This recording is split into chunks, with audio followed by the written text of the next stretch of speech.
ली Jiang से कहता है, आई एम सॉरी, मैं तुम्हारी कोई मदद नहीं कर सकता। जियांग कहती है, फिक्र मत करो, अभी लियोलान हाउस अनस्टेबल है, लेकिन जब मैं तुम्हें ये लौटाऊंगा ये अक्षत रहेगा। ली मन ही मन सोचता है, लियोलान हाउस कितना भी पावरफुल है, उसका कोई फायदा नहीं है। इस दुनिया में केवल एक स्ट्रॉन्ग इंसान ही एक हाउस एस्टेब्लिश कर सकता है। अगर मैं कभी ड्यूकडम और एम्परर रियलम में पहुंच गया तो ये सब प्रॉब्लम सॉल्व हो जाएंगे। फिर हम लोगों को रात का सीन दिखाया जाता है। ली अपने घर में बैठे हुए नीले बल्ब को पकड़े हुए कहता है, मम्मी पापा, आप दोनों मेरे लिए क्या छोड़ के गए हो? क्या इसके अंदर एक बर्थडे केक है जो इतने सालों से स्टोर्ड है? मैं इसे कैसे खोलूं? तभी वो नीला गोला ली की हाथ से छूट के हवा में तैरने लगता है और उसके अंदर से ली की मम्मी पापा की एक प्रोजेक्शन निकलता है। ली कहता है, मॉम डैड। ली के पापा का नाम ली ताइक्सुएन है और उसकी मम्मी का नाम टेन ताइतियान है। ली के पापा ली से कहते हैं, अभी तुम 17 साल के हो गए होगे, अभी तक हम दोनों फैमिली छोड़ के जा चुके होंगे। ली की मम्मी कहती है, तुम बहुत ही हैंडसम हो गए हो, शायद से तुम एकेडमी में लड़कियों से घिरे रहते होगे। ली रोते हुए कहता है, आपके बेटे के पास सिर्फ गुड लुक्स ही हैं, काबिलियत उसमें कुछ भी नहीं है। ली के पापा हंसते हुए कहते हैं, क्या तुम अपने लिए दुखी हो रहे हो? ली की मम्मी कहती है, इसलिए क्योंकि तुम्हारे रेजोनेंस पैलेस एम्प्टी है। ली के पापा कहते हैं, इतना अचंभित मत हो, एक स्पेशल टेक्निक की मदद से तुम्हारी रेजोनेंस पैलेस आने से पहले ही हम लोगों को पता चल गया था कि तुम्हारे पास एम्प्टी रेजोनेंस होगा। ली की मम्मी कहती है, हम लोगों को यह भी पता था कि तुम्हारे पास 3 रेजोनेंस पैलेस होगा। ली मन ही मन सोचता है, लगता है मेरे मम्मी पापा को मेरे कंडीशन के बारे में मेरे से भी पहले पता चल गया था। कहीं उन दोनों के गायब होने के पीछे मेरा ये स्पेशल कंडीशन तो नहीं है? ली पूछता है, आप लोग कहाँ पे हो? ली के पापा कहते हैं, ली, मैं तुम्हें ये बताना चाहता हूँ कि जन्म से एम्प्टी रेजोनेंस होना कोई दुख की बात नहीं है। इसका मतलब है इस दुनिया में तुम्हें सबसे ताकतवर बॉडी मिला है, तुम्हें तो खुश होना चाहिए। ली कहता है, डैड, आपको मुझे कंफर्ट करने की कोई जरूरत नहीं है। ली के पापा कहते हैं, तुम एम्प्टी रेजोनेंस लेके पैदा हुए और तुम हेवन और अर्थ की एनर्जी भी एब्जॉर्ब नहीं कर सकते। ये सच है कि ये इस प्रॉब्लम की जड़ है, लेकिन इसका एक सल्यूशन भी है। ली की मॉम कहती है, ये खाली है, इसलिए तुम्हें इसे फुलफिल करना पड़ेगा। ली मन ही मन सोचता है, रेजोनेंस जन्म से ही होता है, हम इसे फील नहीं कर सकते। ऐसा नहीं है कि मैंने पहले इसकी कोशिश नहीं की, लेकिन हर बार मुझे असफलता ही हाथ लगी है। ली की मॉम कहती है, ये आम इंसानों के लिए इम्पॉसिबल हो सकता है। हम लोगों ने तुम्हारे इस कंडीशन के बारे में बहुत पढ़ा है और इसको सॉल्व करने के लिए बहुत जद्दोजहद की है। वो कहते हैं ना, स्वर्ग भी उन लोगों की ही हेल्प करती हैं जो खुद का हेल्प करते हैं। आखिर में हम लोगों को रास्ता मिल ही गया। ली चौंकते हुए कहता है, सच में आप लोगों को वो मिल गया? ली के पेरेंट्स कहते हैं, हम लोगों ने बहुत सारे एंशिएंट बुक्स पढ़े, उसके बाद हम लोगों को एक मेथड के बारे में पता चला जिसका नाम है primary empty resonance divine forging skill. Lee के पेरेंट्स कहते हैं, ली, ये बुरी बात नहीं है कि तुम्हारे पास रेजोनेंस नहीं है, बहुत सारे लोगों के पास रेजोनेंस नहीं होता है। हम दोनों तुम्हारे एम्प्टी रेजोनेंस पैलेस को भर सकते हैं। नॉर्मली जिन लोगों को रेजोनेंस मिलता है वो सिर्फ सिंगल एलिमेंट्स का ही होता है, लेकिन तुम्हें जो रेजोनेंस मिलेगा उसमें 2 एलिमेंट्स होंगे, एक होगा मेजर एलिमेंट और एक होगा सहायक एलिमेंट।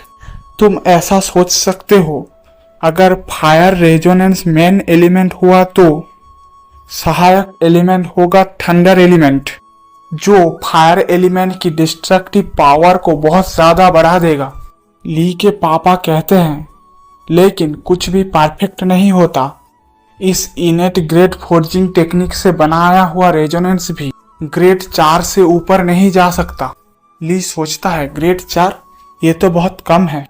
इसमें और जियांग की 9th ग्रेड की लाइटिंग रेजोनेंस में बहुत ज्यादा डिफरेंस है। ली की मॉम कहती है दुखी मत हो, इसकी ग्रेड बेशक कम है लेकिन तुम तब तक तो खुद को इम्प्रूव कर पाओगे।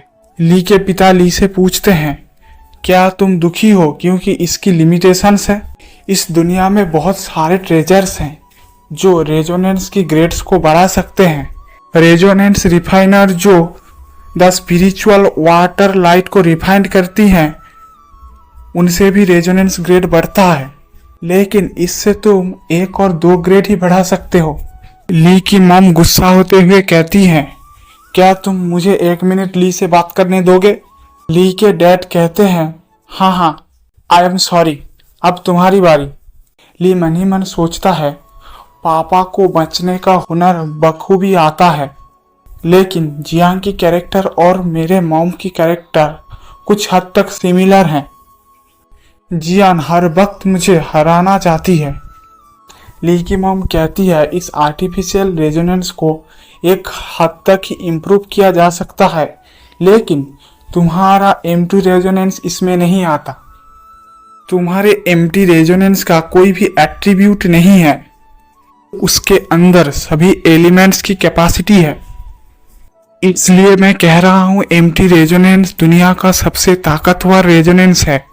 ली मन ही मन सोचता है सबसे ताकतवर रेजोनेंस। ली के पेरेंट्स कहते हैं हम लोगों ने तुम्हारे ब्लड और सोल के एक टुकड़े को लेकर एक रेजोनेंस रिफाइन करके इस क्रिस्टल बॉल के अंदर रखा है। Primary empty resonance divining forging skill भी इसके अंदर ही है। ली अपने बाहें फैलाते हुए कहता है thank you mom and dad, मैं अब लोगों को एक हक देना चाहता हूँ।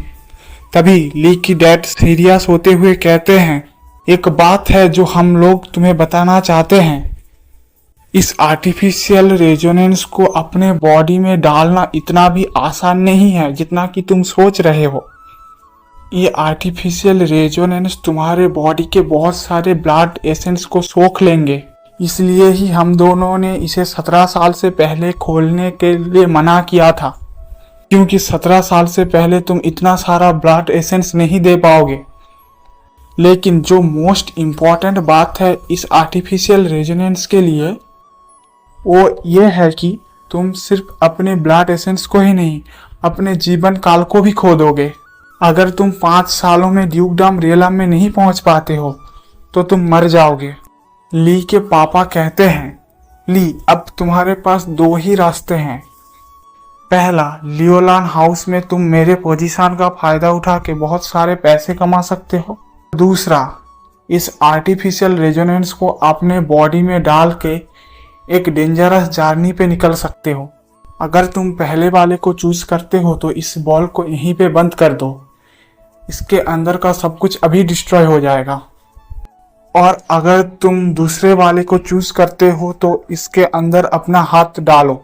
ये तुम पे छोड़ता हूँ कि तुम क्या चाहते हो, लेकिन तुम जो भी चूज करो तुम्हारे मम्मी पापा हमेशा तुम्हारे पास है। ली कहता है कि आप दोनों मुझे ये चूज करने के लिए कह रहे हो कि मैं पूरी जिंदगी भर वीक रहूं या फिर कुछ दिन स्ट्रॉन्ग होके जीऊं। ली अपने मन में सोचता है 5 साल में मैं 22 का हो जाऊंगा। मेरे मम्मी पापा मेरे लिए 2 अपॉर्चुनिटीज छोड़ गए हैं। एक है मैं धनी बन सकता हूँ। लियोलान हाउस को देख के लगता है अभी वो पॉसिबल नहीं है। और दूसरी अपॉर्चुनिटी है मैं इस आर्टिफिशियल रेजोनेंस को अपने बॉडी में डाल लूँ। उसके बाद मेरा एवरी सेकेंड बहुत कीमती हो जाएगा, जिसके बाद मुझे अपने पोटेंशियल को बढ़ाना पड़ेगा और अपनी पूरी पोटेंशियल से लोगों के साथ फाइट करना पड़ेगा और सरवाइव करना पड़ेगा। अगर इस देश की हिस्ट्री देखा जाए तो कोई भी इतने कम एज में ड्यूकडम रियलम में नहीं पहुंचा है। ली सोचता है मुझे क्या चूज करना चाहिए। ली सोचता है नॉर्मली मैं कभी भी जियांग की कल्टीवेशन की बराबरी नहीं कर सकता, लेकिन मुझे अब एक क्षीण उम्मीद की किरण दिख रहा है। क्या मैं इस उम्मीद को तोड़ दूं?